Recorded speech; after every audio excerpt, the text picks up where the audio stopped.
I am two mothers. I am a special needs mom, a label I never imagined I would have, and I am a typical mom. I'm as comfortable with pulse oximeter readings, feeding tubes, and seizures as I am with play dates and the complex rules of toddler sharing. It's a complex balancing act that requires both children to have a little less of me. But isn't that true of all mothers of more than one child? I became a mom in August of 2010. What should have been one of the happiest days of my life quickly turned frightening when Cooper wasn't breathing well. Plus, he was born looking just a little different than a typical baby, enough that he was almost immediately tested for genetic variations, but not enough that anyone could pinpoint what exactly was wrong. Cooper was rushed to the NICU to be fed and breathed for, and we went into a holding pattern until his test results came back. We discovered a few days later that he has a random genetic mutation. He doesn't have a defined syndrome, and his deletions and duplications are so rare that the doctors could tell us literally nothing about what we could expect from his growth and development. We were, and still are, flying blind. Cooper is now 4.5. He's been hospitalized 22 times, been in the ER 20 times, 8 of these in a 6-month period, and has had more than 10 surgeries. He has 12 separate diagnoses, from chronic lung disease to infantile spasms, and we see 14 subspecialists. It is quite an ordeal. I could complain about how hard everything is or how unfair it all is, but Cooper is happy, and I am thankful that Cooper is happy.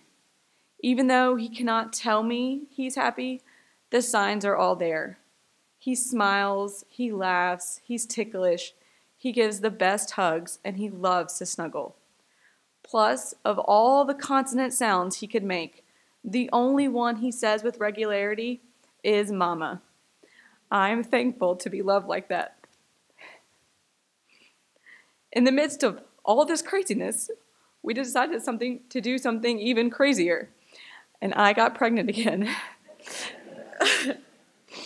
We found out at 11 weeks that we were having a perfectly typical baby boy, and my reaction to this news was that of terror. I was just figuring out how to navigate the complex world of Medicaid, seizure medications that had to be ordered from other states, and early intervention preschools. What was I going to do with an infant? One that was going to be rolling over and sitting up on a predefined schedule. How was I going to deal with an infant while going to bi-monthly doctor's appointments? And then he was going to grow up. He was going to talk and have opinions and throw tantrums. I was definitely not ready for any of this. But you know what happened? I figured it out too. And Sims, my precious second son, did everything early. He sat up at 4.5 months, crawled just after 6, and was running by a year. At 2, his vocabulary is huge. He knows all of his colors, all of his numbers and letters, and has memorized countless books and songs. And he loves his big brother. He's in the helping stage. He wants to help give Cooper his nasal spray. He loves sitting next to Cooper and reading him a book. And if you ask him what Cooper says, he says, "Mama, mama," just like Cooper. Cooper goes to school from 8 until 3:30 year-round, so I get to be just a regular old mom Monday through Friday. And let me tell you, it is just as stressful. Sims tells me no when he doesn't want to do something, throws huge fall-on-the-ground tantrums, steals toys from his friends, and then cries when someone takes something from him, and in general, behaves like a typical toddler. He also gives kisses if you're sad, yells, "Hold mama," when he wants a hug, and is just so sweet. I love my life and I love my kids. Is my life exactly the way I pictured it when I was younger? No.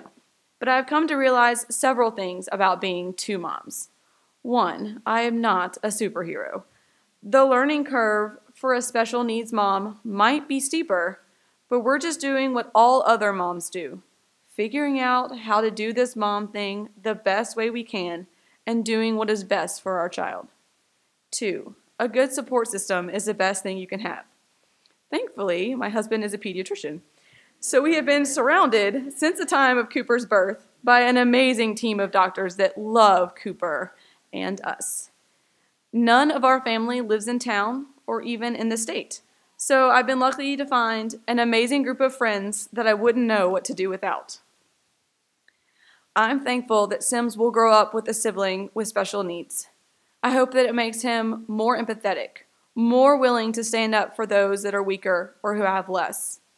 I think that some of the life lessons he will learn from Cooper may not be easy ones, but I'm glad that he will get to learn them just the same. My life is filled with more laughter, love, and joy than it is with struggle and pain, and I call that a good life.